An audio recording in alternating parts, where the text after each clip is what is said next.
Buenas tardes. Estamos acá en la reunión de iCáncer en Lima, Perú, y en esta oportunidad nos parece adecuado compartir con ustedes un aspecto del control de cáncer que quizá no tiene, en mi opinión y en la opinión de otros, la necesaria inclusión en las agendas de las actividades de cáncer, como es el rol y la participación de la sociedad civil y las organizaciones de pacientes en la discusión y el análisis y las decisiones en la problemática. Es por ello que hoy contamos con el licenciado Diego Paonessa. Él es un referente no solo en la Argentina, como director ejecutivo de la Liga Argentina de Lucha contra el Cáncer, la ARCE, una organización que está próxima a cumplir 100 años en nuestro país, Argentina, sino también que hoy tiene la responsabilidad de presidir ALIC, que es la Asociación Ibero-Latinoamericana de Ligas contra el Cáncer, y que reúne a las principales ligas y asociaciones de pacientes de nuestro continente y también Iberoamérica. Licenciado Paonessa, digamos que yo conozco su visión, pero me gustaría que compartiéramos con la audiencia qué piensa usted de las organizaciones de pacientes en dos aspectos: cuál es el rol, pero así también cómo deben transformarse en organizaciones que estén al nivel de las actividades de lucha contra el cáncer en este siglo. Buenas tardes, doctor. Siendo directo al punto, creo que hoy el gran desafío que tenemos todas las organizaciones de la sociedad civil del mundo y en particular de nuestra región es alcanzar los estándares necesarios para ser interlocutores válidos, para poder participar de determinados espacios. Así como hace más de 50 o 70 años el rol del voluntario era un rol netamente asistencial y hoy el voluntario pasa a tener un rol muchísimo más profesional, a las organizaciones de la sociedad civil nos pasa exactamente lo mismo. Hoy por hoy, para poder estar sentados a la mesa y discutir con los estados políticas públicas, para poder estar sentados a la mesa hablando con el mundo profesional de la medicina, que es la industria farmacéutica, los desarrolladores de insumos médicos y generadores de nuevas tecnologías e innovación, para poder hablar con el mundo académico, el universo, el ecosistema de ONGs tiene que poder incorporar un perfil particular de profesionales, tiene que incorporar determinados procedimientos, tiene que poder interpretar y entender los requisitos y los estándares de esa mesa para poder opinar. Hoy por hoy el rol de la ONG es un rol que al menos la sociedad le exige que sea mucho más activo. Los objetivos que se le exigen y que nos proponemos desde las ONG son objetivos de verdad muy altos, y si no tenemos el recurso humano necesario va a ser muy difícil poder jugar, poder ser ese engranaje que hace falta en esas mesas. O sea que acá tenemos una palabra que creo que es profesionalización. O sea, las entidades deben tener una estructura, dejar de ser como grupos familiares o de amigos y transformarse en entidades profesionales con las características que hacen a esas entidades responsables de una serie de acciones y de mandatos en cierta. Ahora, una de las cosas que uno observa es que a veces las organizaciones de pacientes tienen como una misión un poco, como digamos, focalizada en un tema que quizá no es la mejor opción desde el punto de vista de la eficiencia o de la implementación de las políticas, y que hay una cierta como rigidez. ¿Cómo usted diría que deben diseñar las entidades sus objetivos de una manera que esté alineadas con los reales beneficios para los pacientes y la comunidad?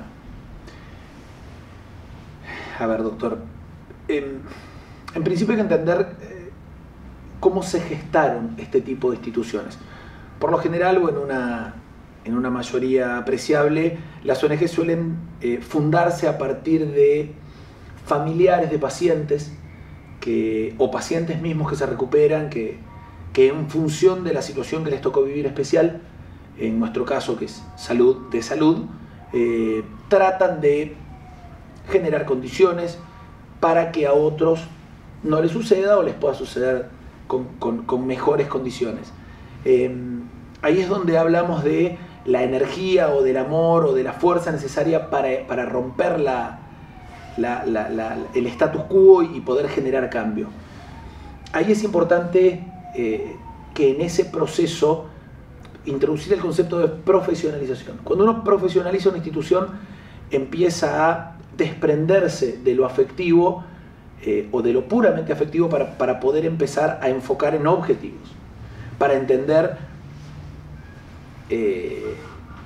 acuerdos entre quienes conducen y entre quienes dirigen. Y cuando hablamos de conduce, empiezan a aparecer conceptos como órganos de gobierno, como posiciones ejecutivas en la dirección, como consejeros. Entonces dejamos de tener una institución que nace a partir de una persona y que es conducida por una o dos personas para pasar a tener estructuras profesionales. Si no tenemos esas estructuras profesionales, es muy difícil poder identificar objetivos y poder conseguirlos. Básicamente ese es el punto de quiebre enorme entre el antiguo modelo de ONGs y lo que hoy requiere el mundo de las ONGs.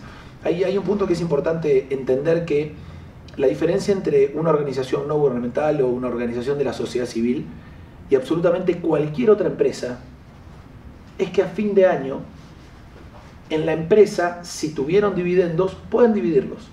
En la ONG no. Después no hay diferencias. Podemos discutir respecto de los objetivos de la empresa y ahí entra el concepto de empresa social.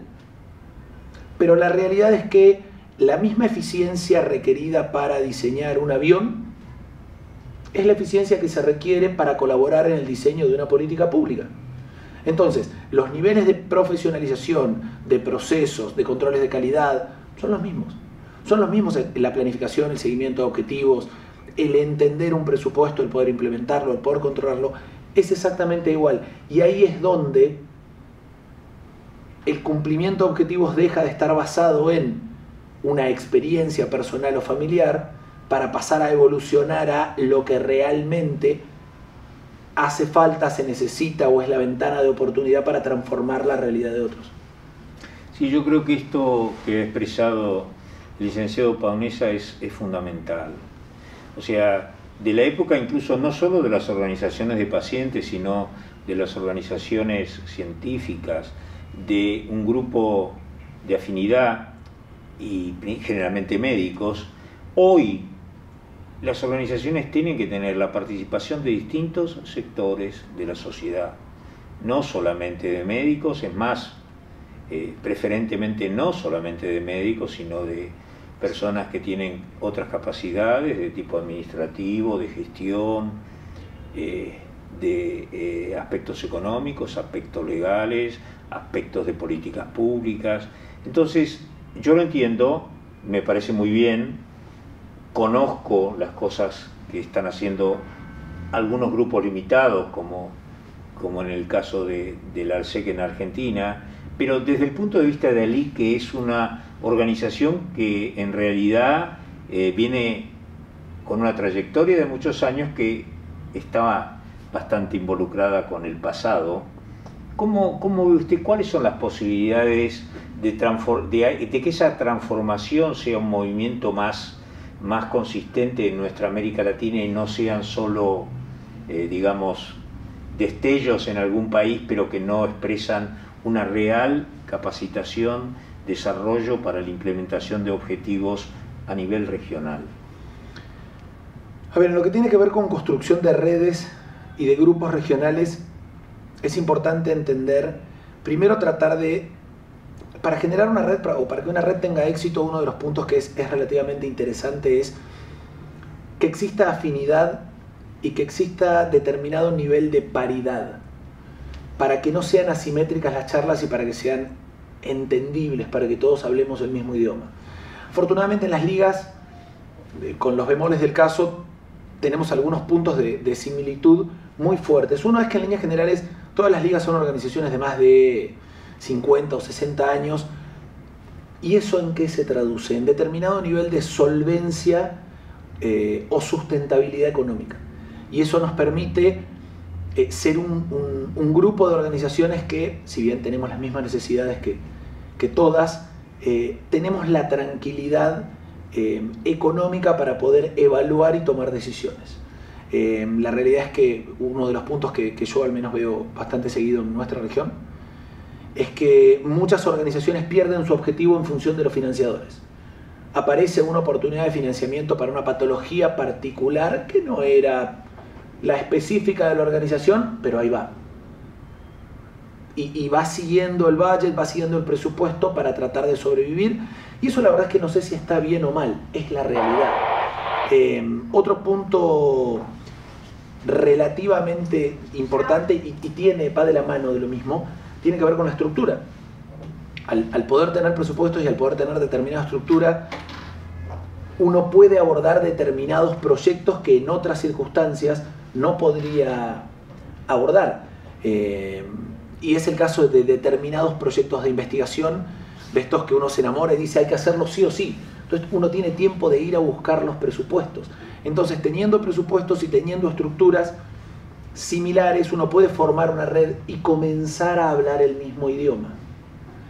Para poder comenzar a interactuar con los estados. La verdad es que las regiones son complejas, no solo la nuestra, pero el tema de no tener un criterio común respecto de los gobiernos es difícil, los sistemas de salud son diferentes, y si a eso le sumamos realidades diferentes, niveles de profesionalización diferentes, se hace muy complejo. La verdad es que yo a veces sueño y pienso en una región ideal en donde todas las ligas podamos tener un director general o director ejecutivo de carrera profesional. Ser director general es una profesión y muy compleja. De hecho, solamente para reflexionarlo un segundo, las escuelas de negocios del mundo forman directores generales. Harvard forma directores generales. Básicamente, las escuelas de negocios tratan de transformar profesionales en directores generales. Entonces, conducir una empresa tiene la misma responsabilidad de conducir una ONG. Entonces, al hablar el mismo idioma, la velocidad es diferente, el nivel de entendimiento es diferente, el idioma, al ser el mismo idioma, uno se entiende y avanza. Creo que ahí es donde tenemos una ventana de oportunidad en poder educarnos, en poder consolidar estructuras, en poder consolidar profesionalismo para poder avanzar. Yo creo que estos conceptos claros, profesionalismo, capacitación, redes, son muy importantes porque el mundo va hacia una serie de objetivos que no solo deben ser los objetivos puramente médicos. Esos objetivos médicos deben estar en real coordinación con objetivos de políticas públicas y con objetivos que son válidos y son aprobados o deseados por los pacientes, que están representados por las organizaciones de la sociedad civil. Entonces, hacia donde vamos es tratar de borrar esa imagen que las organizaciones de pacientes son organizaciones secundarias o organizaciones, digamos, no de primer orden. Y esto yo creo, y creo que con las palabras que hemos estado intercambiando, el licenciado Panessa también lo cree, hoy los distintos representantes de los participantes del problema y que somos responsables de la solución, deben tener un nivel igualitario. Y para que ese nivel igualitario exista, es lo que estamos hablando de que las organizaciones de pacientes tengan un fundamento científico bien documentado, que tengan un sistema y una organización seria, que tengan los objetivos, que tengan los monitoreos y que evalúen los resultados y que actúen en consecuencia. ¿Cuáles serían sus palabras finales o conclusiones? A ver, antes de llegar a una conclusión, quiero reforzar el concepto. Pensemos que los sistemas de salud se mueven básicamente por dinero. Esto que estoy diciendo no es una novedad. Las aseguradoras son empresas básicamente financieras. La farmacoeconomía es una disciplina no tan nueva, pero sí muy incipiente, y la palabra clave acá es viabilidad. La economía lo que nos da, o la economía y las finanzas nos dan la viabilidad de los sistemas. Si tuviésemos recursos económicos ilimitados, sería muy fácil resolver la salud. Pero no los tenemos. El dinero es un recurso escaso. El dinero es un recurso escaso. Esa es la definición. Por eso tiene valor. Entonces, si no entendemos de finanzas, de economía, de farmacoeconomía, que es una disciplina particular dentro de administración, es muy difícil. Es muy difícil poder interactuar con la industria farmacéutica, con el Estado, con los gobiernos, poder desarrollar un plan, pero que economía del gobierno lo pueda aprobar. De verdad estamos inmersos en un problema que es muy complejo, es complejo para los estados. Entonces, si queremos poder colaborar con los estados, tenemos que estar formados, educados y hablar el mismo idioma para poder ir en el mismo sentido. Y la verdad que un poco respondiendo a la pregunta puntual, doctor, que es la conclusión, y creo que gran parte del desafío en términos de posibilidad de éxito es realmente formarnos, es formarnos de manera personal, poder formar equipos y tratar de tener claridad en los objetivos y en las áreas de oportunidad que va presentando el mercado. Que el mercado es otra variable compleja porque es muy dinámica, cambia y se mueve muy rápido. Entonces, de verdad, entendiendo que los sistemas de salud son sistemas complejos, tenemos que estar preparados para poder interactuar y para poder ser útiles dentro si el sistema fuese un reloj, ser ese engranaje que colabora y que posibilita para que todo funcione. Como ustedes se habrán dado cuenta, esta conversación no fue la clásica conversación de esta es una organización de prevención, vamos a hacer mamografías y Papá Nicolau. Esta es un idioma distinto, este es un idioma nuevo, es un idioma que habla de profesionalismo, habla de redes, habla de evaluación económica de las situaciones.